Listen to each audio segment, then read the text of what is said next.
Hi students. तो इस video में हम लोग लॉस ऑफ मोशन के और भी कुछ जेई एडवांस के प्रीवियस ईयर क्वेश्चंस को सॉल्व करेंगे। तो ठीक है, शुरू करते हैं। हमारा आज का पहला सवाल है कि एक बॉल है जो मास m का है और मास ½ kg है, उसको एक रस्सी के अंत में, एक स्ट्रिंग के अंत में लगा दिया गया है। स्ट्रिंग की लेंथ L है। अब स्ट्रिंग की लेंथ L है और वो है ½ मीटर के बराबर। अब हम उसको घुमा रहे हैं हॉरिजॉन्टल सर्कल में। हॉरिजॉन्टल सर्कल मतलब सर्कल इन दिस प्लेन, जुड़ा हुआ यहां है और हम घुमा उसको ऐसे रहे। नोटिस कीजिएगा, ऐसे घुमा रहे, तो यहां जुड़ा हुआ है और ये घूम ऐसे रहा है। ये बॉडी रस्सी है और ये एंड पॉइंट है इस। तो हॉरिजॉन्टल सर्कल है जिसमें एक सेंटर में वर्टिकल एक्सिस है जो इस डॉटेड लाइन से रिप्रेजेंटेड। अगर टेंशन मैक्सिमम जो झेल सकता है वो है 324 न्यूटन का फोर्स, तो कृपया हमें बताएं कि ये इसकी रोटेशन की एंगुलर स्पीड कितनी होगी मैक्सिमम। बेटा जब भी कोई चीज ऐसे घुमाते हो तो जितनी स्पीड घुमाने का बढ़ाते हो, नोटिस करोगे ये ऊपर जाते जाता है, ये ऊपर मूव करता है। अगर इधर रहे तो इधर मूव करता है, तो वो होने लगता है। इसको सॉल्व करने के लिए सबसे पहला स्टेप क्या होगा? फ्री बॉडी डायग्राम बनाना। मैं शुरू करता हूं।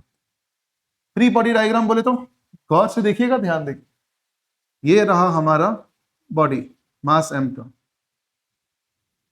ओके, इधर से टेंशन लगेगा, ऊपर की एक्सिस, नीचे की एक्सिस, इसी तरफ mg लगने वाला है और इधर थीटा है।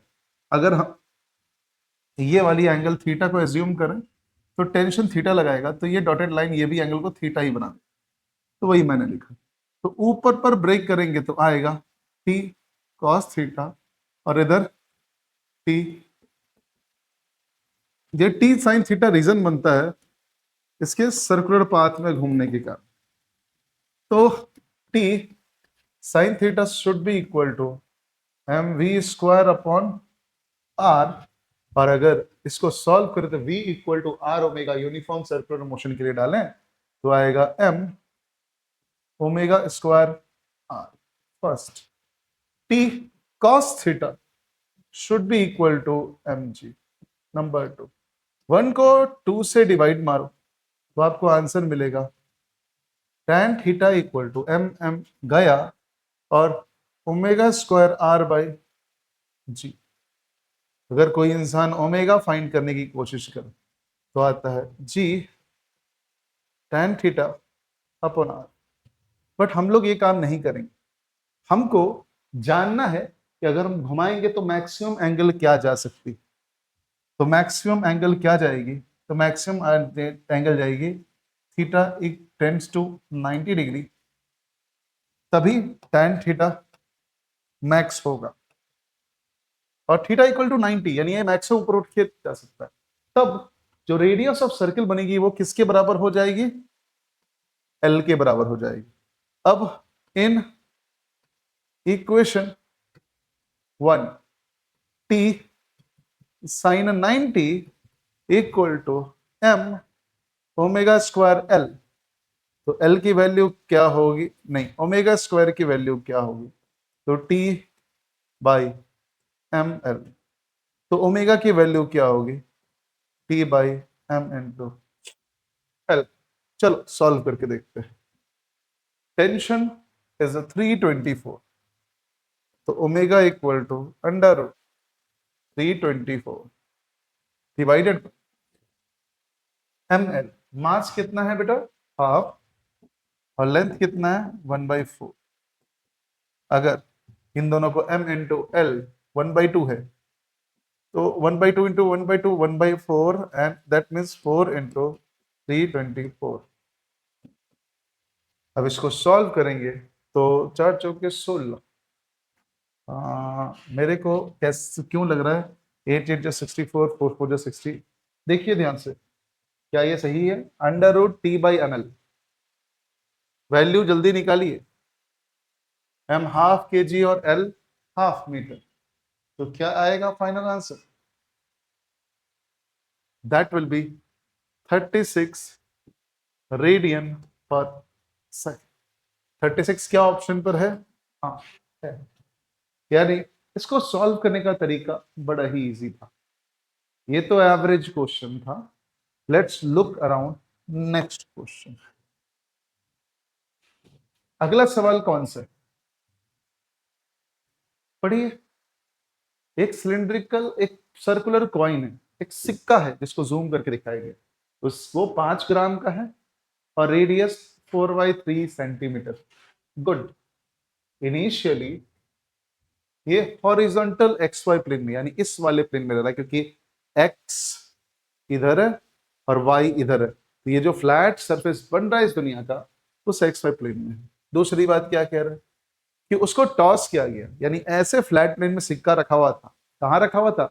मानो इस उंगली पर रखा हुआ था और मैंने फ्लिक किया, तो सिक्के की सेंटर पर से थोड़ा डिस्टेंस हट के फ्लिक किया, और फ्लिक माने इंपल्स वो कितने जोर से लगा है? √π/2 इंटू 10⁻⁻2 न्यूटन। और कितने दूर पर लगाया बेटा? r/2 डिस्टेंस पर। कितने दूर पर? r/2 डिस्टेंस पर। कितने दूर पर? r/2 डिस्टेंस पर, क्योंकि रेडियस है 4/3 और मैंने 2/3 पर लगाया। कॉइन स्पिन करता है किसके रिस्पेक्ट में? तो एक एक्सिस है जो कॉइन के प्लेन में है और उसके डायमीटर से होकर गुजरता है, यानी ये वाली एक्सिस यहां पर, और यहां से ये रिवॉल्व कर जाता है और ऊपर भी जाता है। ट्रांसलेशनल मोशन देखो, इम्पल्स से जो चेंज इन मोमेंटम आया, इससे ऊपर जाएगा और फिर नीचे आएगा। उस ऊपर जाने नीचे आने में सिंस सेंटर से दूर एक फोर्स लगा है, तो डायमीटर के क्रॉस टॉर्क लगने से ये रोटेशन भी चालू करेगा। Is that simple? तो ये दो चीजें एक साथ होंगी। तो सवाल क्या पूछा है इसने कि कॉइन अपने डायमीटर की तरफ स्पिन करता है और प्लस जेड जाता है। कॉइन ऊपर टॉप पॉइंट पर जाके जब वापस लौटता है, तब तक बताइए कि कितने रोटेशंस हो चुके हैं। यानी अगर उन रोटेशंस के नंबर को मैंने n बुलाया है, तो tell me how many rotations has been completed. अगर कैलकुलेशन देखनी है सबसे पहले, तो ट्रांसलेशनल मोशन की कैलकुलेशन सबसे पहले करनी होगी। यानी कॉइन के ऊपर लगा है एक फोर्स, उससे वो ऊपर मूव करेगा, ऊपर से नीचे आने में टाइम कितना लगेगा। उसके लिए जरूरी क्या है? इनिशियल स्पीड पता कर। इंपल्स लगाने का मतलब होता है चेंज इन मोमेंटम इंड्यूस करना, और इंपल्स की वैल्यू दी हुई है, and that impulse value is π/2 under root. तो ये इंपल्स क्या होगा? तो ट्रांसलेशनल मोशन का पहला पार्ट करते हैं। ट्रांसलेशनल मोशन का पार्ट पहला करते हैं। तो लोग अगर पूछे इंपल्स क्या होगा, तो J = m × VCM। तो VCM क्या होगा? J/m, यानी अंडर रूट VCM क्या होगी? VCM = J/m। अब J/m करेंगे तो VCM की वैल्यू होगी √π/2 इंटू 10⁻⁻2 और 5 ग्राम 5/1000, और इधर मीटर पर सेकंड। जरा नोटिस कीजिएगा। अब इसकी वैल्यू बताओ कैसे अरेंज करके इसकी वैल्यू लिखोगे। केयरफुल रहे ना, डेसिमल प्लेस में कैसी रिप्रेजेंटेशन करते हैं उससे आंसर का फॉर्मेट डिपेंड करता है, बताइएगा।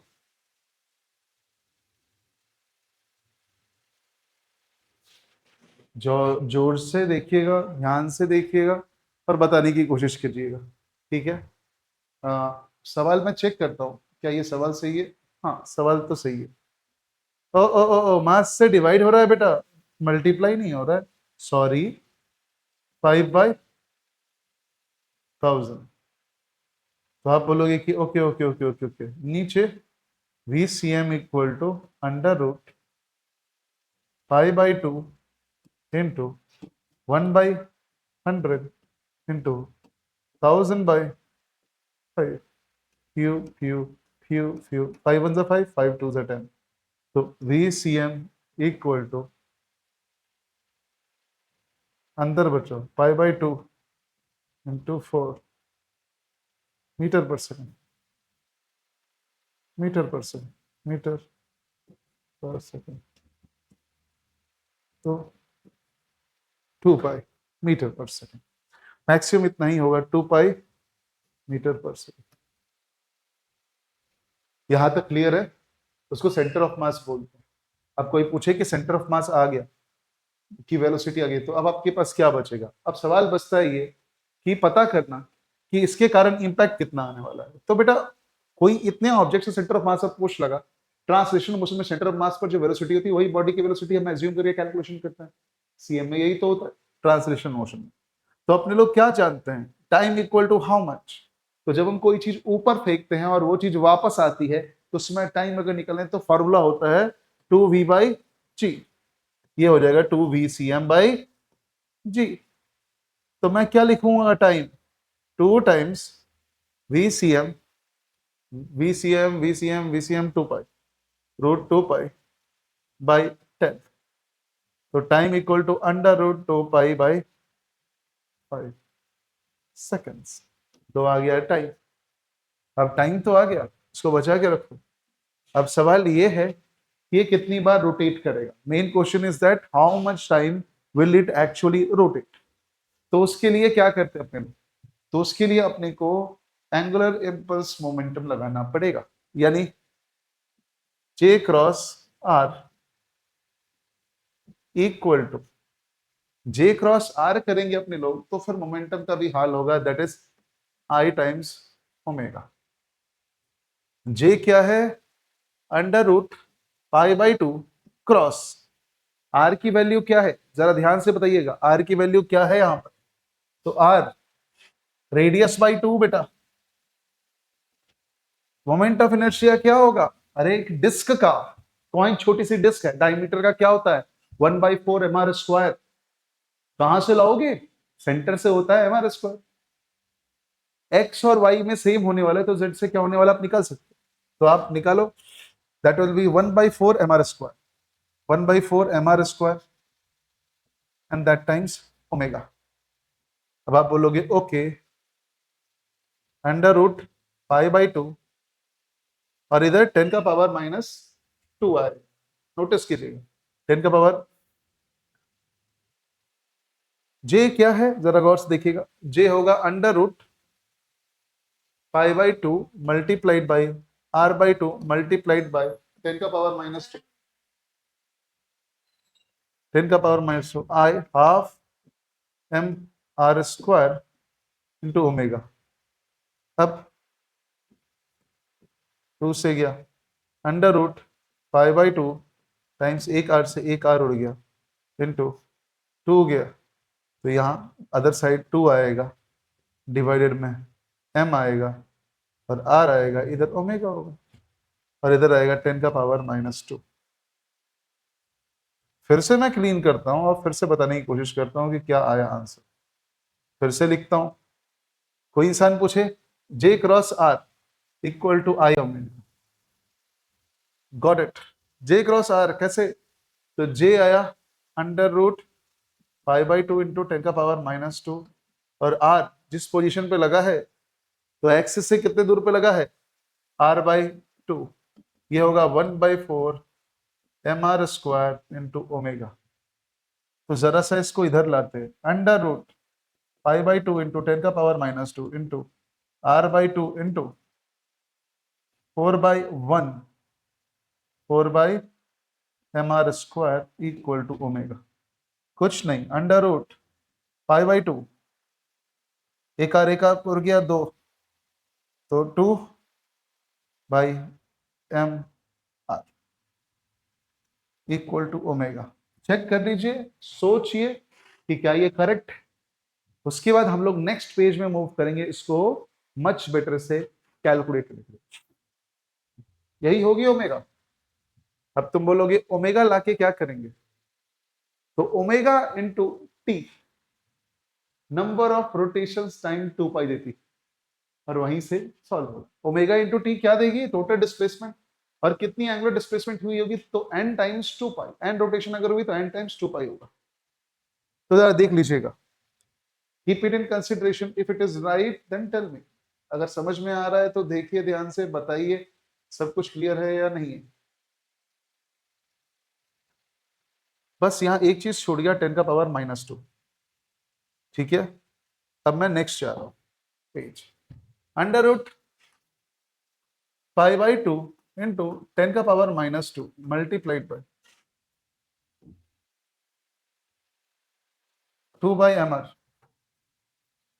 2/mr equal to 10⁻⁻2 10⁻⁻2 equal to omega. ठीक है, अब अपने लोग under root 5/2 into 10⁻⁻2 into 2 divide by M R. Mass कितना है जरा सा डेटा में देखें, मास है 5 ग्राम ना, तो आएगा 5/1000। और रेडियस कितना है 4/3 ना, तो 4/3। क्लियर है, और इसको भी ले लो, इसको भी ले लो, तो आएगा omega. Under root 5/2 multiplied by ऊपर भेजो, इसको भी नीचे ले लो, तो 1/100 मल्टीप्लाइड बाई 2 बाई ऊपर आइए 2 into 3000 divided by 20 equal to omega. आप बोलोगे 20 कैसे, 5 4 जा 20, 3000 ऊपर गया तो 0 0 0 0 उड़ गया, एक जीरो से एक जीरो उड़ गया। Under root 5/2 multiplied by 3 equal to omega. Clear है, सोचिएगा, if that is clear then okay.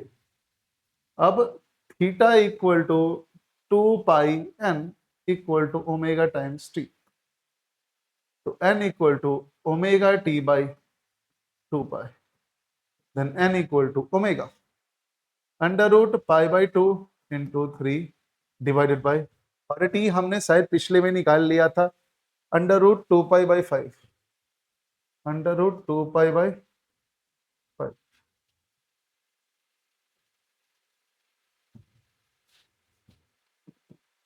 Under root 5 by under root 2 into 3 into 5/√2। जरा ध्यान दीजिएगा, रूट से रूट पाई निपटा, रूट 2 2 2 5 3 15 15/2।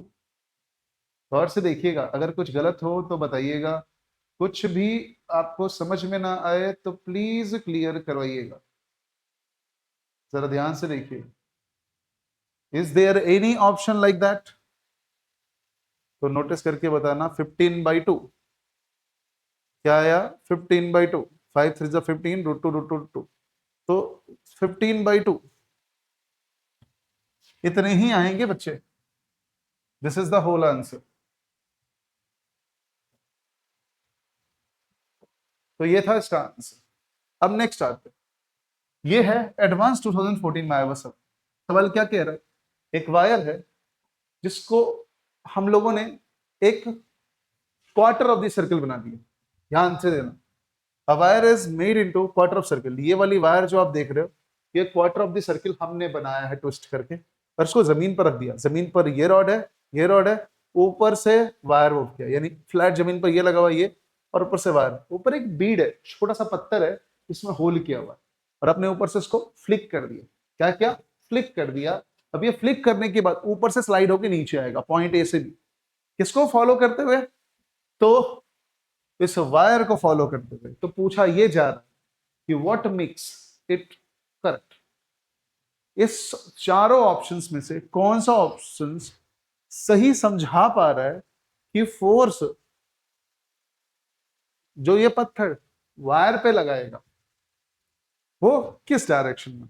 पहला ऑप्शन है ऑलवेज रेडियली आउटवर्ड्स, दूसरा ऑप्शन है ऑलवेज रेडियली इनवर्ड्स, तीसरा ऑप्शन है पहले रेडियली आउटवर्ड था फिर इनवर्ड आया, और चौथा ऑप्शन है what, radially inward initially then radially out. How can we say that.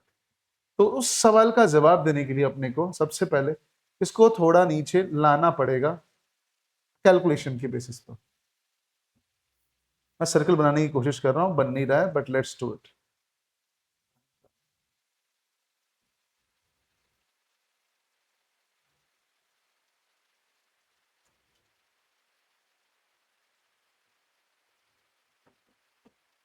अगर ये रेडियस आर है तो ये होगा आर कॉस थीटा। ये नीचे कितना गया इस थीटा एंगल पार करने में, तो R minus R cos theta, क्योंकि ये पूरी रेडियस थी और ये आर कॉस थीटा बचा, तो ये क्या बचेगा R minus R cos theta. Got it, ये नीचे गया और अभी कुछ वेलोसिटी गेन करेगा। Let's keep that in mind. कितना एच गया, शुरू में उसकी कोई वेलोसिटी नहीं थी पर अभी कुछ वेलोसिटी है। Let me use that in further. अब एफबीडी बनाने की कोशिश कीजिए, सारे फोर्सेस को आइडेंटिफाई करने की कोशिश कीजिए, कौन कौन से फोर्स लग रहे हैं कौन कौन से नहीं। जरा गौर से कीजिएगा, नीचे mg लगेगा, इधर mg cos थीटा लगेगा और इधर mg sin थीटा लगेगा और इधर नॉर्मल रिएक्शन लगेगा। अभी के लिए ये जरूर होगा क्योंकि इस रस्सी पर है ना। ये पत्थर रस्सी पर कौन सा फोर्स लगा रहा है जरा सोच के बताओ। अगर नॉर्मल रिएक्शन इस पर लग रहा है तो ये भी नॉर्मल रिएक्शन लगा रहा होगा, एन की बात हो रही है। अरे भाई सोच के बताइए, ये किस फोर्स के बारे में बात हो रही है, ये नॉर्मल रिएक्शन के बारे में ही बात हो रही है। आप बोलोगे नॉर्मल रिएक्शन के बारे में बात हो रही है, यस। जरा ध्यान से देखिए, एनालाइज कीजिए और बताइए कि ये फ्री बॉडी डायग्राम समझ में आया है कि नहीं। ये डिस्प्लेसमेंट नीचे आने पर थीटा एंगल तक क्लियर हुआ कि नहीं, एक बार इसको देखो, नोटिस करो और फिर बताओ, नीचे कमेंट सेक्शन में लिखिए समझ में आया है कि। अब करना क्या है वो मैं बताऊंगा, तुरंत बताऊंगा अभी। देखिए और क्लियर कीजिए जल्दी।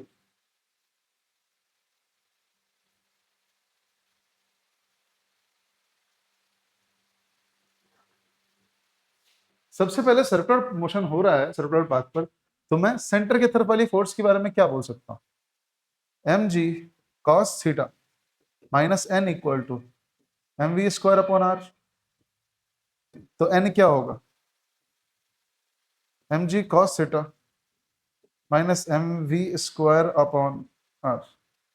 कोई दिक्कत है, इसको फर्स्ट प्लॉट में अपने दिमाग में रख लो। तुम बोलोगे अगला प्लॉट क्या होगा, अरे अगला प्लॉट बताता हूँ। फर्स्ट प्लॉट तो आ गया दिमाग में, गौर से देखिए क्या किया मैंने, कुछ नहीं किया, सेंट्रीपिटल फोर्स को बैलेंस किया, क्लियर है। और सिंस ये मूव कर रहा है सर्कल के पाथ पर, तो सेकंड फोर्स बैलेंस नहीं है, इसको बैलेंस करने की जरूरत नहीं है। यहाँ क्या नहीं बदल रही है, रेडियस, तो रेडियली अलोंग बैलेंस्ड है नॉर्मल रिएक्शन, और वही रिस्पॉन्सिबल है इसको सर्कुलर पाथ को घुमाने के लिए, क्योंकि ये बीड सर्कुलरली उसमें पहनाया गया जा चुका। अब सेकंड कैलकुलेशन क्या है, सोचो सोचो सोचो सोचो और बताओ सेकंड कैलकुलेशन क्या है जो ध्यान देने की जरूरत है। सेकंड कैलकुलेशन होगी कि जब वो यहां से यहां मूव करके आए, यहां से यहां मूव करके आया, यहां से यहां मूव किया, कहां से, ऊपर से वहां मूव किया, तो स्पीड कितना गेन की होगी। तो आप बोलोगे कि बेटा law of conservation of energy अगर अप्लाई करें तो जितनी जितनी पोटेंशियल एनर्जी लूज हुई है नीचे आने में, उतना ही काइनेटिक एनर्जी बूस्ट होगा। तो आपके दिमाग में आएगा by conservation of energy, conservation of energy, energy. Notice कीजिएगा मैं कुछ बोल रहा हूं, आप बोलोगे कंजर्वेशन ऑफ एनर्जी से क्या, M G R minus R cos theta equal to half M V square, boom boom, two G R one minus cos theta equal to V square. तो वी की एक्सप्रेशन यहां से निकल जाएगी। तो आपके दिमाग में एक सवाल जरूर है, मैं वी यहां से निकाल के करूं क्या, सतर्क रहो, वी यहां से नहीं निकालना बेटा। पिछली वाली सॉल्यूशन में गौर कीजिएगा, पिछले में देखिएगा N minus M G cos theta upon M V square, N equal to M G cos theta minus M V square upon R. मेरे को लिमिट जानना है, मेरे को वैल्यू जाननी है किसी चीज की, मैं एक चीज कैलकुलेट करता हूँ, वी स्क्वायर अपॉन आर जो होता है वो क्या होगा, तो आएगा two G into one minus cos theta. और जरा सा ये इसे यहाँ इस्तेमाल कर लो तो आपके पास आएगा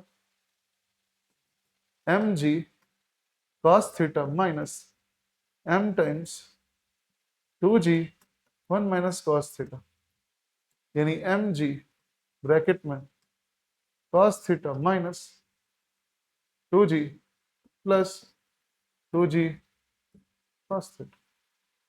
यस, जरा गौर से देखो, नोटिस करो। If I have done any mistakes, पकड़िए, देखिए। अब इसके अंदर mg को घुसेड़ो, mg cos थीटा। कुछ गलती हुई। एक मिनट, एक मिनट, ऐसा काहे को कर रहे हो? mg cos theta minus 2mg plus 2mg cos theta. लो, mg cos theta plus 2mg कुछ 3mg cos theta, 3mg cos theta minus 2mg, यानी सिर्फ mg अगर लें तो 3 cos थीटा माइनस 2। ये नॉर्मल रिएक्शन। अब नॉर्मल रिएक्शन अगर आउटवर्ड रहेगा तो ग्रेटर देन 0 होगा, और इनवर्ड तो जरा देखते हैं। n, सवाल जल्दी पढ़ते हैं। Bead resistance, the bead moves from A to B, the force it applies on the wire, n अगर आउटपुट रहेगा तो if n ग्रेटर देन 0, यानी आउटवर्ड रहना, बाहर रहना, फोर्स इनवर्ड्स, यानी 3 cos theta minus 2 greater than 0, यानी cos theta greater than 2/3। cos theta greater than 2/3 अगर हो तो इनवर्ड्स होगा, यानी cos थीटा, यानी n इज रेडियली आउटवर्ड्स। और दूसरा case radially inward, inward, radially inward क्या? वायर पे लग रहा फोर्स, क्योंकि नॉर्मल रिएक्शन क्या है? Radially outward. कोई इंसान बोलेगा अच्छा ऐसी बात क्यों, नॉर्मल रिएक्शन रेडियली आउटवर्ड? अरे नॉर्मल रिएक्शन बीट पे लग रहा है, बीट सेम फोर्स लगाता है। नॉर्मल रिएक्शन सब पेयर्स में होता है, एक ऑब्जेक्ट पे लगता है और दूसरा दूसरे ऑब्जेक्ट पे लगता है। तो बोलोगे ओके ओके ओके, अगर cos थीटा लेस देन 2/3 हो तो रेडियली आउटवर्ड्स, यहां n रेडियली इनवर्ड होता है। अब 2/3 होने का मतलब, जरा ध्यान से देखना, cos की कर्व देखो, जूम, 2/3 होना, 1/3 होना मतलब इधर होना, 1/3।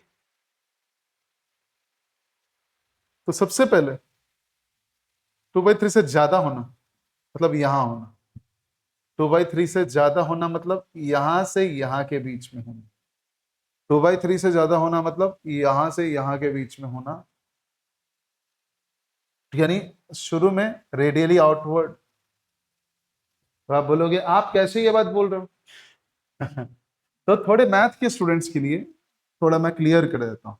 इधर देखिए, कॉस फंक्शन ऐसा होता है, तो 1 की 2/3 अगर एंगल इसके बीच में आए तो cos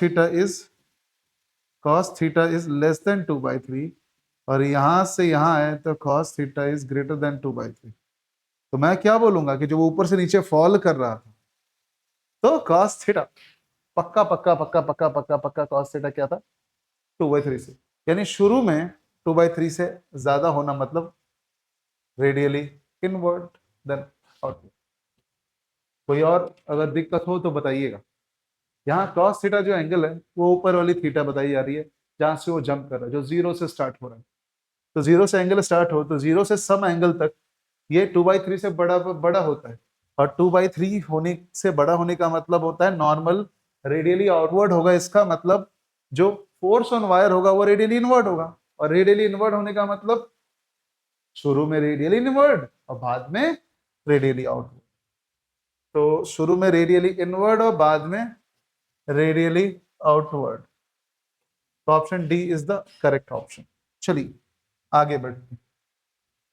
अब ये सवाल बहुत ही प्यारी सी क्वेश्चन है, जरा इसको देखिएगा क्या बता। ये बोल रहा है कि कितना मैक्सिमम फोर्स लगाएं इसका ताकि ये ना चले।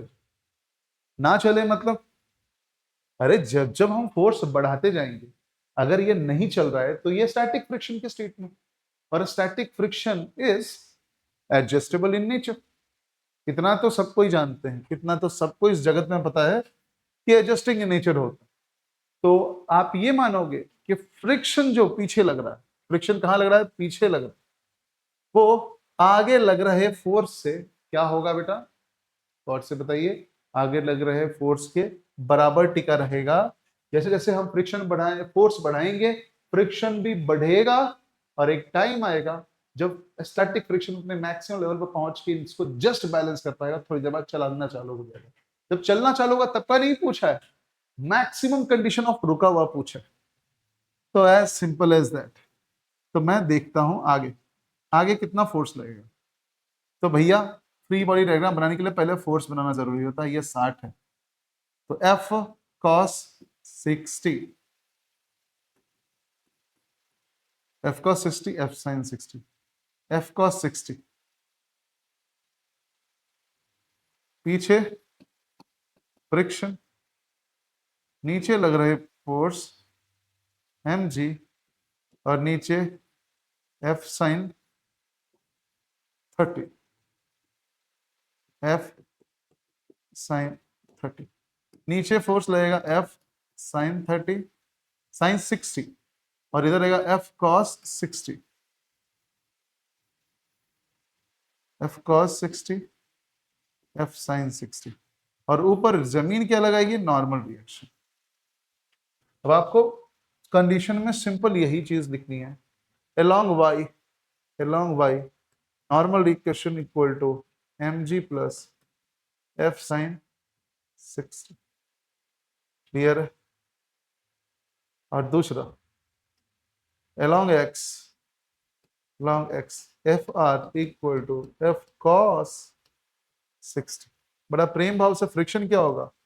Mu into n equal to f cos 60 for maximum.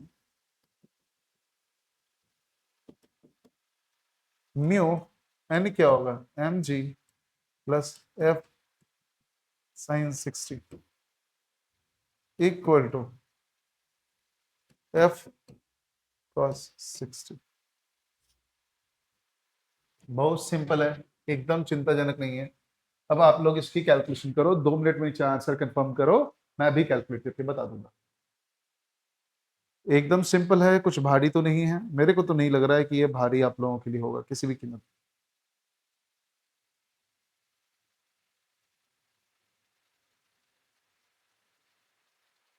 अब सवाल के डेटा में म्यू दिया हुआ है क्या? नहीं। म्यू दिया हुआ है क्या? नहीं। तो करे क्या? हाँ, म्यू दिया हुआ है, तो म्यू की वैल्यू डालते हैं 1/2 √3, और m की वैल्यू डालते हैं √3, और g की वैल्यू कितनी लेनी है? सवाल ने कुछ इत्तला किया है हमें, सवाल ने कुछ इंफॉर्मेशन दिया है, 10 लेना है 20 लेना नहीं दिया ना। 10 लो, ऑप्शन के करीब आ जाएगा। बोलेगा 10 लो, ऑप्शन के करीब आ जाएगा, ठीक है देखते हैं। 10 माइनस f sin 60, अरे प्लस माइनस किधर बोल रहे हो? f sin 60 की वैल्यू कोई इंसान बताएगा नीचे? एक बार क्लियर कीजिए sin 60 की वैल्यू, क्लियर कीजिए जल्दी। sin 60 की वैल्यू, sin 60 की वैल्यू जल्दी क्लियर कीजिए। √3/2 होती है भाई, इक्वल टू f cos 60 1/2। अब जरा अंदर लेके जाओ सबको, नेक्स्ट पेज में जाना पड़ेगा। 1/2 √3, 1/2 √3 into 3 into √10, √3 into 10 plus f √3/2, f √3/2 equal to f/2, f/2। अब इसको अंदर मूव करेंगे, रूट थ्री कट जाएगा, 1/2 इंटू 10 हो जाता है, प्लस नीचे रखिए एफ √3/2 में 1/2 √3, जय माता रानी, और f/2 इधर, इधर 5 हो गया, √3 उड़ गया, plus f/4 equal to f/2, 5 equal to इधर ले जाइए f/2 minus f/4, 4 to f minus f/4, f equal to 5 × 20 newton. कोई दिक्कत है? फोर्स जो मैक्सिमम आप लगा सकते हैं वो 20 न्यूटन लगा सकते हैं अगर हम सिंपल कंडीशन में छोड़ेंगे। क्या 20 न्यूटन ऑप्शन में है? Yes, this will be correct. तो बेटा ये सिंपल फ्रिक्शन का क्वेश्चन था, फिर भी ये जेईई में आ चुका है, तो आ सकते हैं ऐसे सवाल। ध्यान दीजिएगा, क्वेश्चंस में बी इजियर, जिसको देकर आपको लगता है कि भारी सवाल ही आते हैं, नहीं, आपको सवाल पढ़ के एनालिटिकली एक्टिव होके वहां पर उसको प्रोसीड करना पड़ेगा, लॉजिकली देखते हुए। That's the main challenge. अब देखो ये सवाल देखो, एक कीड़ा है, एक कीड़ा है जो हेमिस्फेरिकल सरफेस में कूद जाता है बहुत स्लोली, ठीक है, ये कीड़ा है। अब coefficient of friction 1/3, the maximum possible value of alpha we given. अभी इस कटोरे में कीड़ा गिरा हुआ था, ये ऊपर चढ़ने की कोशिश कर रहा था, तो कितने एंगल तक मैक्सिमम चढ़ सकता है? यही सवाल है, करो सॉल्व। 2 मिनट का समय लो, ट्राई करो सॉल्व करने का। एफबीडी ड्रॉ कीजिए और शुरू हो जाइए। दिमाग में आएगा सर एफबीडी क्या ड्रॉ करें? अरे भैया नीचे एम जी, इधर नॉर्मल रिएक्शन, अगर इधर अल्फा इधर अल्फा, बैलेंस किधर होगा, किधर अनबैलेंस्ड होगा, ड्रॉ कीजिए। Without putting pain on paper you can not actually solve any of the questions, ये ध्यान देने की बात है। तो देखिएगा,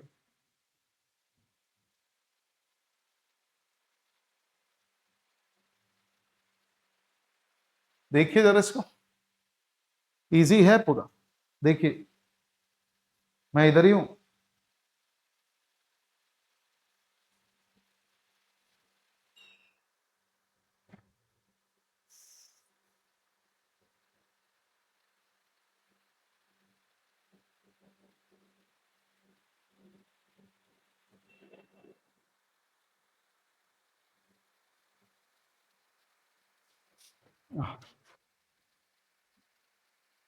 जरा मेरे को इसकी कंडीशन देखनी हो तो मैं सेंटर से एक डॉटेड लाइन ड्रॉ करूंगा सबसे पहले, और बोलूंगा इधर तो नॉर्मल रिएक्शन लगने वाला है पक्का, नीचे mg लगने वाला है, और डॉटेड डॉटेड डॉटेड लाइन इधर, अगर इधर अल्फा है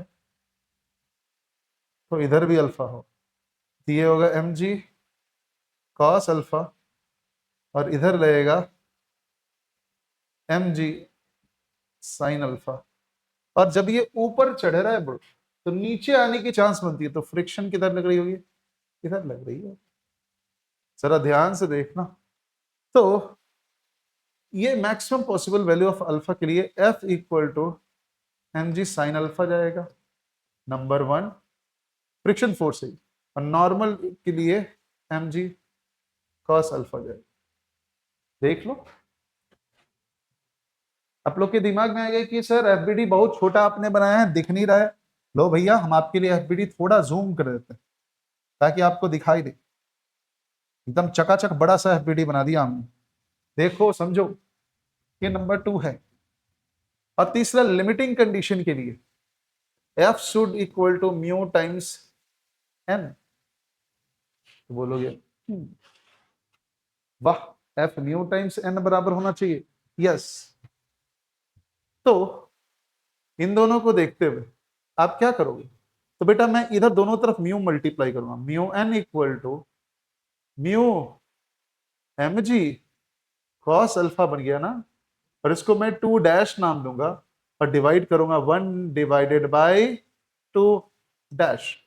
थोड़ी इंटेलिजेंट है तो तुरंत पकड़ोगे, ये दोनों बराबर है, एफ और म्यू एन, डिवाइड मारते ही आंसर 1 आएगा, आंसर आएगा M G sine alpha upon mu M G cos alpha, boom boom, 1 equal to sine by cos tan 1 by mu tan alpha, इधर जाओ तो tan alpha equal to mu, तो tan alpha equal to 3। शायद मैं correct हूं, एक बार देख लीजिए कैलकुलेशन और खुद से भी देखिए कि कहाँ कुछ गलती हुई है, क्या कुछ इंप्रूव किया जा सकता है। मेरे हिसाब से तो tan अल्फा 3 आना चाहिए। अब मेरे को तो लग यही रहा है sine cos M G cos alpha sine alpha cos alpha M, तो म्यू कॉस म्यू रखा, sine by cos mu sine by cos tan, tan नीचे म्यू पड़ा ऊपर mu, tan alpha equal to mu. ओहो, गलती हुई रे बाबा, ये 1/3 है रे बाबा, तो 1/tan अल्फा इक्वल टू 3, तो cot अल्फा इक्वल टू 3। सो ना भैया, tan अल्फा 3 नहीं, cot अल्फा 3 हो। This is the correct solution. तो ये रहे क्वेश्चंस, ऑलमोस्ट 5 to 7 क्वेश्चंस।